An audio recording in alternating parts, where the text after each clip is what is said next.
Hi, question for both guys. Just a thought on having a kind of a down day, almost away from the park, but just kind of letting things settle and getting ready for Game 3.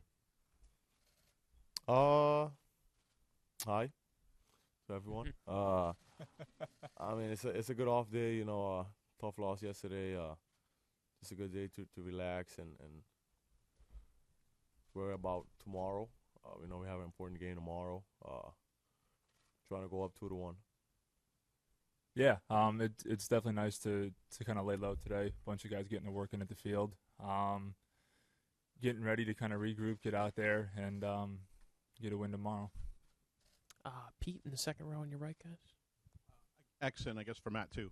You guys haven't been in too many situations this year where you've needed to win a game to, force something else, and you're going to have to win one of the next two, at least. How is that kind of different from the regular season, and how do you think you guys will adapt to that?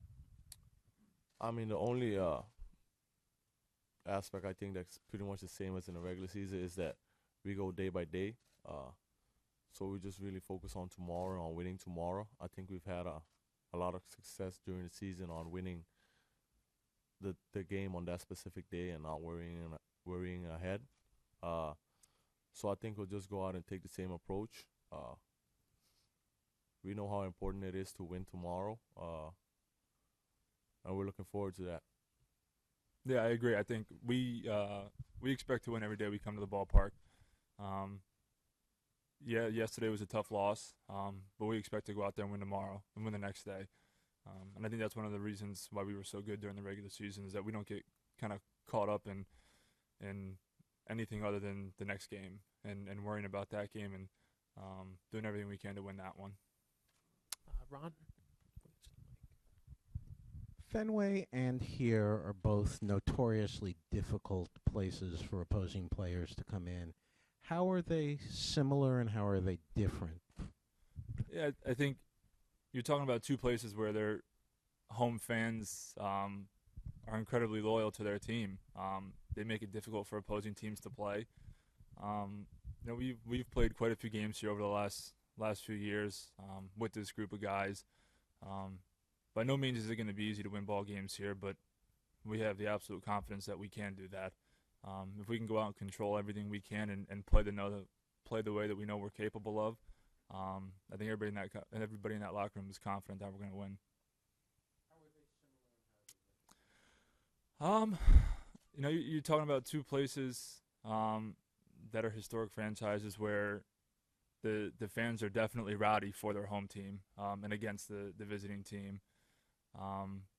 Other than that, I mean, other than the fans, I mean, it's pretty much the same. Barry? Because it's such a short series, is there any sense that momentum swings to the Yankees because they won yesterday and they're playing the next two games at home? No, to be honest, I don't think we've had that feeling yet. I don't know what our record is on the road, but I think it's pretty good. So we'll just take that in our advantage and use that going forward in these next few games we got here. To your left, guys. Did you guys see that video of Aaron Judge playing New York, New York when he walked by the clubhouse on the way out yesterday? No. I haven't, no. No. Other questions? Natalie? For Xander, en español, por favor, si parecida a la pregunta la anterior, un ambiente hostil que van a enfrentar ustedes mañana, ¿cómo influye eso en un juego tan importante? ¿En inglés o en español? En español, por favor. En español. Bueno, yo sé que es un play que las fanaticadas son muy intensos, obviamente, y la rivalidad y todo eso. Hay una historia aquí con los Yankees y Boston, pero sabemos la importancia del juego de mañana primero y tenemos que tratar de ganar eso y enfocar en el juego de mañana porque obviamente los fanaticados de mañana van a estar muy, muy intensos para los Yankees. To your left, guys. Dan? Hi, two questions. One for both of you. First, just a thought on having Nathan Eovaldi starting Game 3, and also Xander to follow up that with the challenge of facing Severino in Game 3. I think what we've seen Evo been able to do this year against the Yankees is impressive. he's got electric stuff. He's gone out there and had multiple dominant outings against them. I think he's very confident pitching here and there. We're very confident in him, and expect him to have a good one tomorrow. I mean, Evo's pitched here with the Yankees, so I think he's a bit familiar. But to be honest, I faced both of them, and to me, both of them have the same stuff. They're both electric. They throw hard. They mix their pitches well, and they throw strikes. They're both power dominant pitchers, and it's gonna be a fun game tomorrow. Obviously, we know Severino had a good out in the last game, but we know we're a different team, and we're looking forward to that challenge tomorrow. Other questions? Mark? For both guys, both managers here are first time through. Can you describe your manager and how he keeps a level head and how he keeps everybody in the clubhouse having a level head? Yeah, I think the really nice thing about AC is he's not very far removed from playing the game, which is awesome. And having won a World Series last year, he knows how to win and he knows how to manage a team with a bunch of young players on it. He does a really good job of keeping the intensity and the expectation of winning, but at the same time keeping it loose and having fun with it. And I think that's crucial. He communicates with everybody well, and everybody's very clear on what we're trying to do. But he doesn't add any pressure. He trusts us, and he knows that when the lights come on, we're going to be ready to rock. I mean, AC has done a fantastic job. Obviously, credit to Booney also over there with the Yankees. AC's our guy. I mean, he's been fantastic the way he's been able to communicate with us, especially the training staff and stuff like that, giving us a lot of rest. We have a whole system in place now, and I think it's benefited a lot of our players. And we're just looking forward to having a fantastic postseason also. To your right, guys. Dan? Matt, Sanchez struggled down the stretch at the plate. Did that impact at all how you, as a team, approached him, or did you still look at him as what he showed he was last night? First of all, everybody in their lineup can swing the bat. And yeah, he struggled in the regular season and down the stretch, but the guy's a phenomenal hitter. I mean, he really is. When you make mistakes, he can do damage. We don't take anybody in that lineup, let alone him, for granted. You're trying to execute pitches at the highest level to every guy in that lineup because one mistake and they can leave the yard, 1 through 9. So regardless of what somebody's done in the regular season, the postseason is different. It's different on all aspects, and you can't take anybody lightly. And to your left, guys. Ian? Xander, what do you guys have to do as an offense just to kind of put more consistent pressure on their pitchers than in the first 2 games? In these games that's coming up now? Yeah. I mean, I always say if we score first, it's always beneficial for us. I feel like we really do play better whenever we score first. It's not an easy thing to do.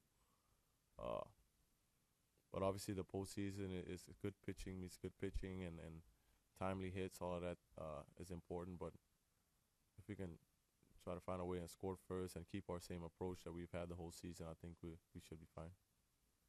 Nate, obviously you faced them 3 times since coming over to the Sox and pitched well. How much does that kind of give you maybe a good idea for your game plan and some confidence going into tomorrow? No, yeah, I mean, it definitely gives me confidence, just knowing that I've had recent success against them. I'm trying to do the same thing, like that I have been doing, stay aggressive and, try and get that first pitch strike out of the way. Other questions for Nate? To your left, Dan. You've done it many times, just pitching here in Yankee Stadium, and the key to getting out of here with a good outing. I mean, trying to keep the ball in the ballpark. Try and get quick outs. Try not to let the crowd, get too crazy and get behind them and get them going. So, again, I feel like the key to that is working ahead and staying ahead, and not really, giving them the free bases and little things like that. Other questions for Nathan? Chad, we'll get you the mic. When did you find out you were starting tomorrow, and did you expect the first 2 games that you were going to be available and come out of the pen? I found out last night, once we had landed, that I was going to start Game 3. AC had already told me ahead of time, prepares if I'm going to start Game 3, but expect Game 4. Just the fact that we've faced the Yankees so many times. I mean, if you're not prepared for them now, I mean, you're in trouble. So I feel like I'm prepared for them. And then what was the second part of your question? Yeah, I mean, I was available. I was ready to go, but they just told me I wasn't ready. I don't know. Other questions? Pete. In terms of your baseball career, how does a game like this rank in terms of importance? And obviously, the eyes of baseball are on this series for you personally. Yeah, I mean, this is my first postseason start, and I'm excited. I mean, this is what we play for. Coming out of spring training and preparing for this moment. So I'm excited, ready to go. It's definitely probably the most important game I've ever pitched in. We need to win tonight, and that way we can be ready to go for the Game 4. To your right, Dan. Nathan, Gary Sanchez struggled a lot down the stretch, and all season long. Were you at all surprised to see him break out like that, or is that kind of what you thought he was capable of still doing? I mean, I still think he's capable of doing that. I was a little bit surprised that he did have such a great game the other night, but again, it doesn't really surprise me. I would say. I mean, he's always a threat up there at the plate. He's got the power, and he's one of the guys you got to be, careful with at the plate. And to your left, Bill. Nathan, when you're traded from Tampa to Boston, you're traded to a first place team. You know that it's going to be a pennant race, and you're probably going to be in the postseason with the Red Sox. Could you have envisioned though starting such a key game in a 1-1 series in a Game 3 in the DS? No, I mean. Where I was with the start of the season, with the Rays and stuff, I felt like we had good things going over there, but I mean, with the Red Sox in the division, they were, running away with it, and then to get traded over here, I mean, I'm super excited to be in this situation, but, now that I'm here, I can see it, but, at the time before, I wasn't thinking about it. Other questions? Barry, to your right, Nathan. Hey, Nathan, from a personal perspective, since you did so well here in your time with the Yankees, and then it all blew up when you hurt your elbow again, and you've been through, 2 Tommy John surgeries? What is it like to get through this on a personal basis and be here? Oh, it's fun. I mean, I feel like going through those injuries, it's helped me grow a lot, as a player, and in a lot of different ways as well. But to come back and kind of be in this situation again, I'd hurt my arm against the Red Sox, and now I'm on this side of it, and back in Yankee Stadium, and in this situation, I think it's kind of cool. Mark. Nate, just to follow up on that, when you were going through that rehab, and we understand it can be grueling, how did you keep going? What kept you going mentally through all of that? I feel like the Rays did a great job. They let me rehab with the team. So I was down in Tropicana Field instead of down in the spring training facility. So I was around a lot of the guys, and just being around your teammates and getting to watch them, go through their ups and downs, but just be a part of it still. It helps out a lot. Just keeping you focused and knowing that you have other guys to talk to a lot of the times, and you're not just kind of trapped and you're going through it by yourself. I feel like they encouraged me. They definitely helped me out through that situation, and just moving forward. Kind of what went into the decision to start Nathan, and how do you see using Rick, I guess, in the next couple games? Well, he's slated to start Game 4. Obviously, we're all into this, so never know what can happen in Game 3, but should be Nate 3, Rick 4. Rick pitched that inning on Monday, so we felt like one more day is going to benefit him if we stay away from him. So Nate hasn't pitched in a while. He's rested, had a good week, and we're going with him. And also, how's Moreland doing? He's okay. He's getting treatment, aggressive treatment. So we'll know a little bit more after all his rounds of whatever steam and all that stuff that he goes on. Then I'll talk to Brad, and we'll go from there. To your left, Alex, Dan. Alex, just a thought on Nathan making the start. You know, a guy that's pitched here, knows this place, and just you know what you expect from him in Game 3. 7 innings, 2 hits, 1 run. Just his stuff. I mean, we know he's going to be throwing hard and he's going to mix it up. He's had success against them. Seems like it's a good matchup. Obviously, in the playoffs, game planning is part of it, and I know they're going to be ready, but we will too. But we trust his stuff. He can even get away with mistakes. You know what I mean? Like when you throw 100 and you place it in the right spot, even if they take a good swing, you can get mid-hit. So that's a key. As you know, we got to try to keep them in the ballpark. When we do that, we have success, and that's what we're going to try to do tomorrow. Chris, to your left. Did you happen to see that video of Aaron Judge walking by playing New York last night? I heard about it. Petey actually told me about it. Any reaction? No. I don't know. Maybe one of the guys when we played the Marlins earlier, we have Pitbull in our, boombox. So I don't know, man. I don't think you gotta ask him if it was something for us, but I doubt it. He's a guy that when he hits the ball at the ballpark, but he sits down and runs. So just probably something they do when they win. Probably they did it somewhere else too. Jen, on your right.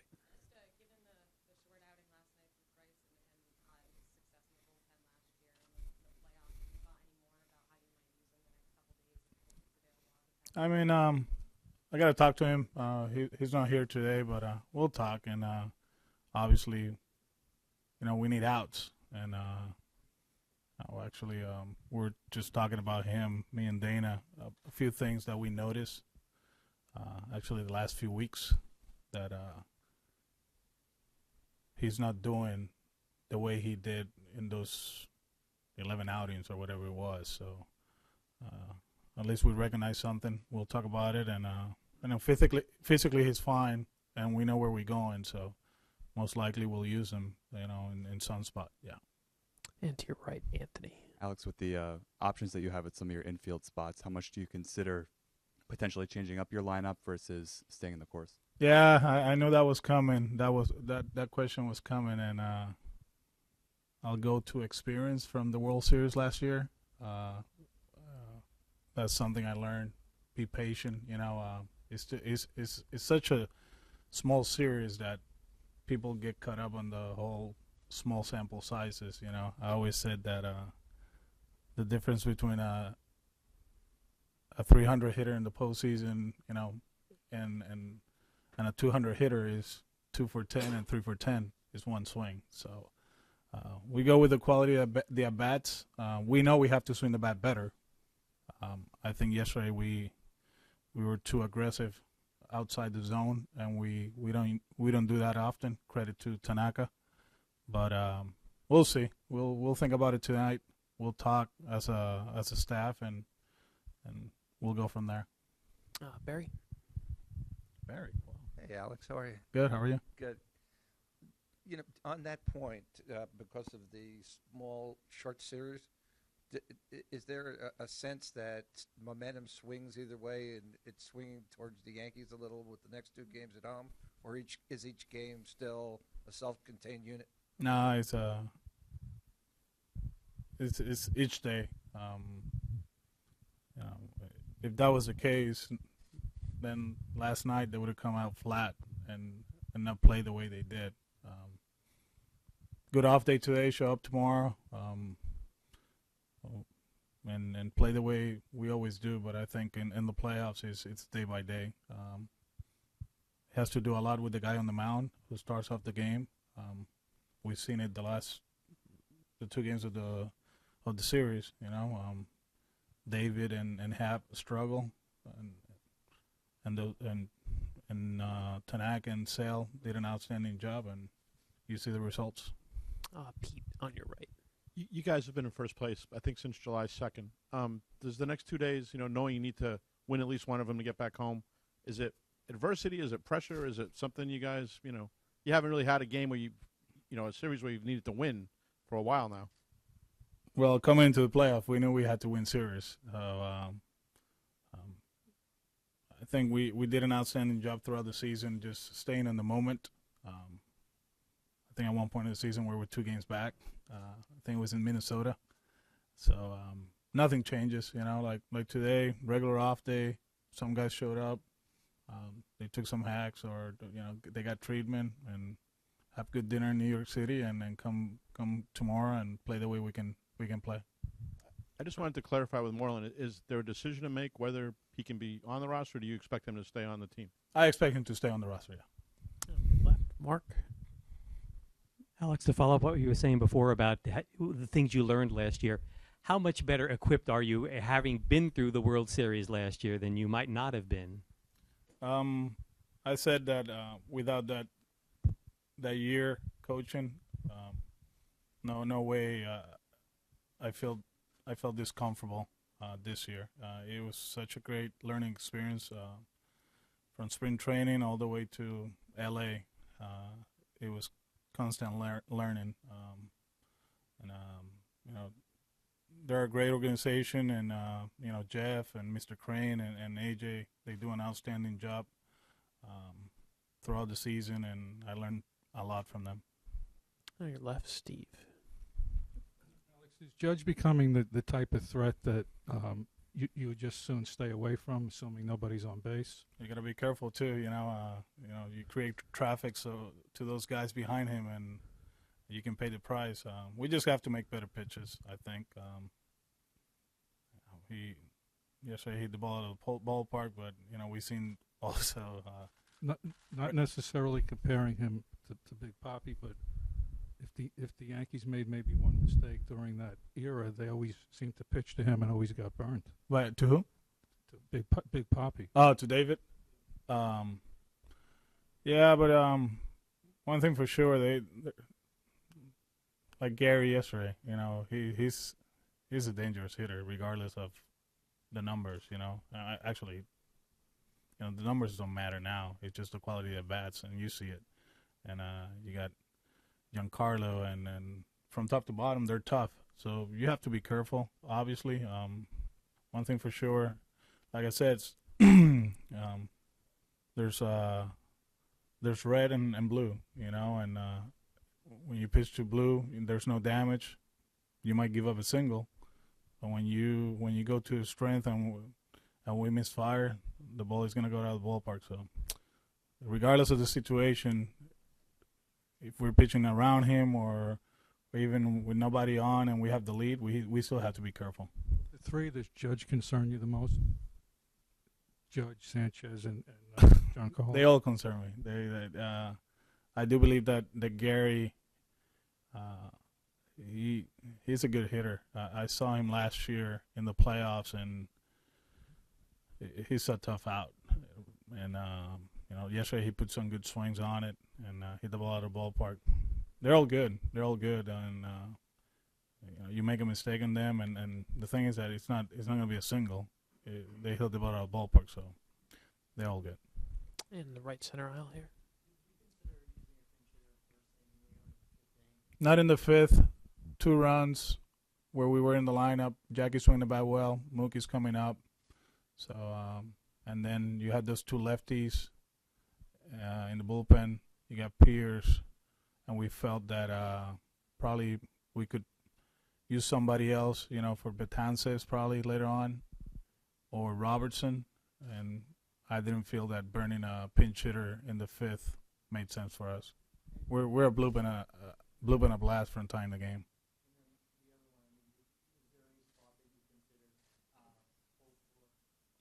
When yesterday? We were thinking about it, but the numbers too. There's a few numbers there, with Betances that didn't make sense, and you still have to wait for the right spot for him.